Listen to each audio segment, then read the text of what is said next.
নমস্কাৰ। এইবাৰ উচ্ছেদক লৈ আমছু আৰু AIUDF দলৰ সমৰ্থকৰ মাজত দেখিবলৈ পোৱা গৈছে প্ৰচণ্ড সংঘাত। আমছুৰ অভিযোগৰ ভিত্তিত দলগাঁৱৰ বেছিমাৰীত প্ৰশাসনে যি উচ্ছেদ চলাইছিল, এই উচ্ছেদ আমছুৰ লাভালাভৰ বাবে কৰা বুলি UDF দলৰ সমৰ্থকে দাবী কৰাৰ পিছতেই দুই পক্ষৰ সমৰ্থকৰ মাজত দেখিবলৈ পোৱা গৈছে প্ৰচণ্ড হুলস্থুলীয়া পৰিৱেশ। এই সন্দৰ্ভত সবিশেষ জনোৱাৰ চেষ্টা কৰিছোঁ। দলগাঁৱৰ বেছিমাৰীৰ উচ্ছেদস্থলীত উত্তেজনা। আমছু আৰু AIUDFৰ সমৰ্থকৰ মাজত হুলস্থুলীয়া পৰিৱেশ। দুই পক্ষৰ মাজত প্ৰচণ্ড সংঘাত আৰু এইবাৰ উচ্ছেদস্থলীতে দুই পক্ষৰ সমৰ্থকৰ মাজত দেখিবলৈ পোৱা গৈছে প্ৰচণ্ড সংঘাত। আমছুৰ অভিযোগৰ ভিত্তিত চলিছিল উচ্ছেদ অভিযান। 88খন ব্যৱসায়িক প্ৰতিষ্ঠানত চলাইছিল উচ্ছেদ। আমছুৰ লাভালাভৰ বাবে এই উচ্ছেদ চলিছে বুলি দাবী AIUDFৰ। আৰু এই অভিযোগক কেন্দ্ৰ কৰি উচ্ছেদস্থলীত আমছু AIUDFৰ মাজত সংঘাত। দলগাঁৱৰ বেছিমাৰী দৈপাম সংযোগী পথত প্ৰশাসনে চলাইছিল বৃহৎ উচ্ছেদ। আৰু দলগাঁৱৰ বেছিমাৰীৰ উচ্ছেদস্থলীত এতিয়া উত্তেজনা দেখিবলৈ পোৱা গৈছে। আমছুৰ অভিযোগৰ ভিত্তিত প্ৰশাসনে 88খন ব্যৱসায়িক প্ৰতিষ্ঠানত উচ্ছেদ চলাইছিল আৰু ইয়াৰ পিছতেই আমছু আৰু AIUDFৰ সমৰ্থকৰ মাজত হুলস্থুলীয়া পৰিৱেশ দেখিবলৈ পোৱা গৈছে। আমি আপোনালোকক দৃশ্যাৱলী দেখুৱাইছোঁ। এয়া হৈছে দলগাঁৱৰ বেছিমাৰীৰ উচ্ছেদস্থলীৰ দৃশ্য। AIUDFৰ সমৰ্থকে আমছুৰ অভিযোগৰ ভিত্তিত বা আমছুৰ লাভালাভৰ বাবেই প্ৰশাসনে উচ্ছেদ চলাইছিল বুলি দাবী কৰাৰ পিছতে আমছু আৰু AIUDFৰ সমৰ্থকৰ মাজত দেখিবলৈ পোৱা গৈছে এনেদৰে উত্তেজনাময় পৰিৱেশ আৰু উচ্ছেদস্থলীত হুলস্থুলীয়া পৰিৱেশৰ সৃষ্টি হোৱা দেখিবলৈ পোৱা গৈছে। দলগাঁৱৰ বেছিমাৰীত প্ৰশাসনে আজি যি উচ্ছেদ চলাইছিলে, উচ্ছেদ আমছুৰ লাভালাভৰ বাবে কৰা বুলি AIUDFৰ সমৰ্থকে দাবী কৰিছিল আৰু ইয়াৰ পিছতেই বা এই দাবীক লৈ এতিয়া দুই পক্ষৰ সমৰ্থকৰ মাজত দেখিবলৈ পোৱা গৈছে প্ৰচণ্ড হুলস্থুলীয়া পৰিৱেশ। আমি এয়া আপোনালোকক দৃশ্যাৱলী দেখুৱাই আছোঁ। এনেদৰেই AIUDF আৰু আমছুৰ সমৰ্থকৰ মাজত সংঘাত দেখিবলৈ পোৱা গৈছে এতিয়া উচ্ছেদক লৈ। আৰু আমছুৰ অভিযোগৰ ভিত্তিতেই প্ৰশাসনে দলগাঁৱৰ বেছিমাৰীত উচ্ছেদ চলোৱা বুলি AIUDFৰ সমৰ্থকে দাবী কৰিছিল। আৰু AIUDFৰ সমৰ্থকে কৰা এই দাবীক লৈ আমছু আৰু AIUDFৰ সমৰ্থকৰ মাজত এনেদৰে হুলস্থুলীয়া পৰিৱেশ দেখিবলৈ পোৱা গৈছে। 88খন ব্যৱসায়িক প্ৰতিষ্ঠানত প্ৰশাসনে উচ্ছেদ চলাইছিল আৰু প্ৰশাসনে যি উচ্ছেদ চলাইছে, এই উচ্ছেদ আমছুৰ অভিযোগৰ ভিত্তিতে বা আমছুৰ লাভালাভৰ বাবে কৰা বুলি AIUDFৰ সমৰ্থকে দাবী কৰিছিল। আৰু ইয়াৰ পিছতে দুই পক্ষৰ সমৰ্থকৰ মাজত এনেদৰে প্ৰচণ্ড হুলস্থুলীয়া পৰিৱেশ দেখিবলৈ পোৱা গৈছে। দলগাঁৱৰ বেছিমাৰী দৈপাম সংযোগী পথত প্ৰশাসনে বৃহৎ উচ্ছেদ চলাইছিল। 88খন ব্যৱসায়িক প্ৰতিষ্ঠানত প্ৰশাসনে উচ্ছেদ চলাইছিলে আৰু এই উচ্ছেদৰ পিছতে এতিয়া দুই পক্ষৰ সমৰ্থক আমছু আৰু AIUDFৰ সমৰ্থকৰ মাজত দেখিবলৈ পোৱা গৈছে প্ৰচণ্ড সংঘাত। আৰু আমছুৰ অভিযোগৰ ভিত্তিত প্ৰশাসনে উচ্ছেদ চলাইছিল আৰু ইয়াৰ পিছতে এতিয়া আমছুৱে লাভালাভৰ বাবে প্ৰশাসনক অভিযোগ দিয়া বুলি আৰু প্ৰশাসনেও আমছুৰ লাভালাভৰ বাবে উচ্ছেদ চলোৱা বুলি AIUDFৰ সমৰ্থকে দাবী কৰিছিল। আৰু ইয়াৰ পিছত এনেদৰে দুই পক্ষৰ সমৰ্থকৰ মাজতে দেখিবলৈ পোৱা গৈছে প্ৰচণ্ড সংঘাত আৰু উত্তেজনাময় পৰিৱেশ দেখিবলৈ পোৱা গৈছে দলগাঁৱৰ বেছিমাৰীৰ এই উচ্ছেদস্থলীত। আৰু আমি আপোনালোকক ইয়াত দৃশ্যাৱলী দেখুৱাইছোঁ। এয়া হৈছে দলগাঁৱৰ বেছিমাৰীৰ উচ্ছেদস্থলীৰ দৃশ্য। আজিৰ দিনটোত প্ৰশাসনে উচ্ছেদ চলাইছিল 88খন ব্যৱসায়িক প্ৰতিষ্ঠানত আৰু ইয়াৰ পিছতে আমছুৱে অভিযোগ আনিছিল এই ব্যৱসায়িক প্ৰতিষ্ঠানসমূহৰ বিৰুদ্ধে। আৰু আমছুৰ অভিযোগৰ ভিত্তিতেই প্ৰশাসনে উচ্ছেদ চলাইছিল আজিৰ দিনটোত। আৰু এই উচ্ছেদৰ পিছতে এতিয়া AIUDFৰ সমৰ্থকে আমছুৰ লাভালাভৰ বাবে প্ৰশাসনে এই উচ্ছেদ চলোৱা বুলি দাবী কৰিছিল। আৰু ইয়াৰ পিছতে দুই পক্ষৰ সমৰ্থকৰ মাজত আমছু আৰু AIUDFৰ সমৰ্থকৰ মাজত এতিয়া প্ৰচণ্ড সংঘাত দেখিবলৈ পোৱা গৈছে আৰু উচ্ছেদস্থলীতে এনেদৰে হুলস্থুলীয়া পৰিৱেশৰ সৃষ্টি হোৱা দেখিবলৈ পোৱা গৈছে। আৰু আজিৰ দিনটোত দলগাঁৱৰ বেছিমাৰীৰ 88খন ব্যৱসায়িক প্ৰতিষ্ঠানত প্ৰশাসনে উচ্ছেদ চলাইছিল আৰু ইয়াৰ পিছতে এনেদৰে হুলস্থুলীয়া পৰিৱেশ দেখিবলৈ পোৱা গৈছে। দুই পক্ষৰ সমৰ্থক এনেদৰে ওলাই আহিছে।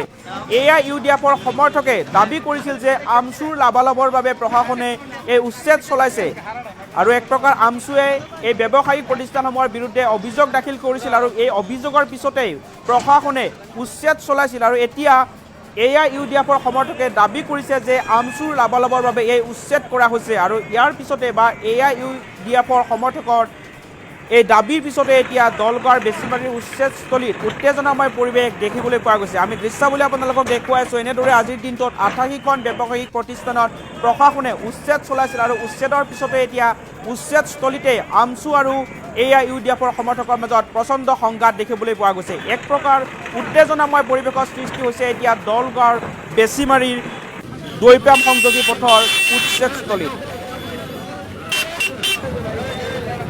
আৰু উচ্ছেদস্থলীৰে মন্তব্য আছে, মন্তব্য আমি আপোনালোকক শুনাব লৈছোঁ। ৰাস্তাটো বিগত প্ৰায় 10 বছৰ পৰা আমাৰ তথ্য আছে, আমি বিগত প্ৰায় 10 বছৰ পৰা আমি এইটো দাবী জনাই আহিছিলোঁ জিলা প্ৰশাসনৰ ওচৰত যে এই ৰাস্তাটো বহলীকৰণ হ'ব লাগে। বেছিমাৰী আপোনালোকে জানে উত্তৰ পূৰ্বাঞ্চলৰ ভিতৰত শাক পাচলিৰ ক্ষেত্ৰত বেছিমাৰী এটা অন্যতম বজাৰ আৰু এইটো বেছিমাৰী আপোনাৰ মূল পথ আৰু এই মূল পথত আপোনাৰ বেছিমাৰী উচ্চতৰ মাধ্যমিক বিদ্যালয়ৰ ছাত্ৰ ছাত্ৰীৰ লগতে কেইবাখনো ব্যক্তিগত খণ্ডৰ ছাত্ৰ ছাত্ৰী অহা যোৱা কৰে, সাধাৰণ ৰাইজ অহা যোৱা কৰে, আপোনাৰ মাৰ্কেটত আপোনাৰ শাক পাচলি ঠেলা গাড়ী আপোনালোকে যায়। আৰু এই দাবীটো আৰু বিভিন্ন সময়ত আপোনাৰ এই নৱেম্বৰ মাহৰ পৰা আপোনাৰ এতিয়া আৰম্ভ হৈছে, আধা ঘণ্টাৰ পৰা 1 ঘণ্টালৈকে আপোনাৰ যান জঁটৰ সৃষ্টি হয়। যদি ৰাতিপুৱা 9টা বজাত এক্সাম থাকে, আপোনাৰ 9:15 9:30 বাজিত এনেকুৱা সময়ত যাই পায়। আৰু এইটো আপোনাৰ আমি দাবী জনাই অহাৰ পিছত এইবাৰ চাৰ্কল অফিচাৰ ডাঙৰীয়াই নিজে আহি আপোনাৰ জোখমাখ কৰি 87 ফুট আপোনাৰ জোখমাখ কৰি গ'ল।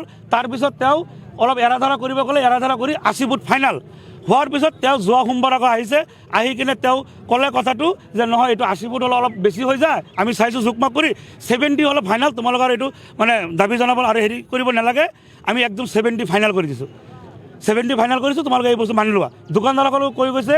আৰু আপোনালোকৰ মাধ্যমে এটা কথা কওঁ যে ইয়াত দোকানদাৰসকলৰ মেক্সিমাম দোকানদাৰৰ আপোনাৰ ইয়াতে সমৰ্থন আছে যে ইয়াতে তেওঁলোকেও জানে যে এইটো এনেকুৱা যান জঁটৰ কাৰণে তেওঁলোকৰ বিক্ৰী বাটা একেবাৰে কম হয়, কাৰণ কোনো পাৰ্কিঙৰ ব্যৱস্থা নাই, আগত কোনো একো নাই, যান জঁট সৃষ্টি তেওঁলোকৰ দোকানবোৰ বন্ধ হৈ থাকে কেতিয়াবা, সেইকাৰণে তেওঁলোকে বিচাৰি আছিল। কিন্তু ইয়াত কেতিয়াও সন্তুষ্ট আমি নহয়।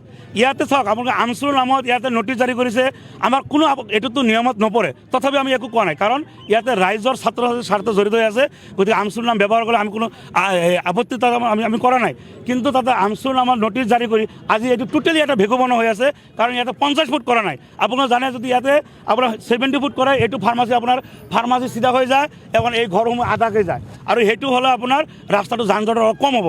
কাৰণ আপোনালোকে জানে ঘৰৰ এখন আগত খটখটি থাকিব, খটখটিৰ আগত আপোনাৰ ড্ৰেইন আছে, দুইফালে 5 ফুট খটখটি বাদ দিলে, 5 ফুট পৰ্যন্ত ড্ৰেইন বাদ দিলে সেই ৰাস্তাটো তাৰ আগত আকৌ আপোনাৰ পাৰ্কিং হ'ব। মূল ৰাস্তাটো কিমান থাকিব? এই দাবীখিনি আমি বিভিন্ন সময়ত জনাই আছোঁ। আৰু মই বিশেষকৈ দৰং জিলা আমচুৱে আমি ষ্টেণ্ড দি থকাৰ কাৰণে তেওঁলোকে কিছুমান মানুহ লগাই দিছে, বদনাম কৰিছে যে আমি 3 লাখ 4 লাখ টকাকৈ ডিমাণ্ড কৰিছোঁ। আমি যদি টকা ল'লোঁ হয়, আমি কেতিয়াবা টকা চকা লৈ এইবিলাক আমি এনেকুৱা পৰিৱেশ আজি নহ'লে হয়। গতিকে তেওঁলোকে আমি এই ক্ষেত্ৰত আকুৰগোচ হৈ থকাৰ কাৰণে, ৰাইজৰ স্বাৰ্থত আমি এইটো আকুৰগোচ হৈ থকাৰ কাৰণে তেওঁলোকে বদনাম দিছে। আৰু এটা কথা মই স্পষ্ট কৰি দিছোঁ যে যিজন মানুহে এনেকুৱা মন্তব্য দি আছে, আমি আপোনালোকৰ মাধ্যমত অহা 2 দিনৰ ভিতৰত আমি স্পষ্ট কৰি দিম কোনে কোনে কিমান চৰকাৰী মাটি বেদখল কৰি ইয়াত বেছিমাৰী ৰুম আপোনাৰ দখল কৰি আছে। কাৰণ তেওঁলোকৰ ব্যক্তিগত স্বাৰ্থ কেৱল আপোনাৰ 8ৰ পৰা 10জন ঘৰ মালিকৰ কাৰণে আপোনাৰ আজি তেওঁলোকে এইটো এনেকৈ পৰিৱেশ এটা কৰিছে। আৰু এইটো সম্পূৰ্ণভাৱে জিলা প্ৰশাসনে তেওঁলোকে এইটো আপোনাৰ মেনেজ হৈ আজি এটা নাটক কৰিছে। এইটো আমি আঘাত পাইছোঁ, আমি ভবা নাছিলোঁ যে জিলা প্ৰশাসনে আজি এনেকুৱা এটা নাটক কৰিব। ব্লেকমেইলিং, উচ্ছেদৰ নামত ব্লেকমেইলিং কৰি আছে। তাৰমানে 3 লাখকৈ টকা লাগে এটা ৰুমৰ, তাৰমানে যদি 20 লাখ টকা দাম হয় তেনেহ'লে 3 লাখ টকা তেওঁক দিব লাগে। এইটো তাৰমানে আমচুৰ হয়তো বা ওপৰৰ যিবিলাক লিডাৰ ইহঁতে নাজানে, এইটো বাবুমণিৰ কথা। বাবুমণি যিজন ল'ৰা আছে আমাৰ বেছিমাৰীৰ ল'ৰা, আৰু আমচুৰ ডিষ্ট্ৰিক্ট প্ৰেচিডেণ্ট সি। 80 ফুট ভাঙিব, 80 ফুট ভাঙিলে যদি 80 ফুট ভাঙে তেতিয়াহ'লে বেছিমাৰীত কোনো দোকানে নাথাকে। বেছিমাৰী আগৰ 70 বছৰ আগৰ যিটো বেছিমাৰী আছে, বেছিমাৰী ৰূপান্তৰিত হ'ব। আৰু এই ক্ষেত্ৰত মই গম পোৱা মতে যে আমচুৰ মাননীয় সভাপতি, এই আমাৰ ডিষ্ট্ৰিক্ট সভাপতি মানে মাহবুল আলমে দোকানদাৰহঁতৰ পৰা কিবা কিবি বিচাৰিছিল, দিয়া নাই, সেইকাৰণে তেখেত জেদ কৰি লাগিছে 80 ফুট ভাঙিব লাগে। 60 ফিট হ'ব, সন্মুখ হ'ব 60 ফিট। আৰু মানুহৰ বাৰাণ্ডাখিনি ইয়াতে বনোৱা আছিলে, কাৰণ ৰাস্তাটো শেষ হৈ গৈছিলে বহুত, সেইকাৰণে আমাৰ এম্বুলেঞ্চ হওক বা স্কুলৰ ছাত্ৰ ছাত্ৰী বাহনে হওক সেইখিনি অহা যোৱা কৰা যথেষ্ট সমস্যাৰ সন্মুখীন হৈছিলে। তেওঁলোকক বহুত দিনৰ পৰা এটা ডিমাণ্ড আছিলে কি ৰাস্তাটো উলিয়াই দিব লাগে বুলি, সেইকাৰণে আজি এইটো কৰা হৈছে।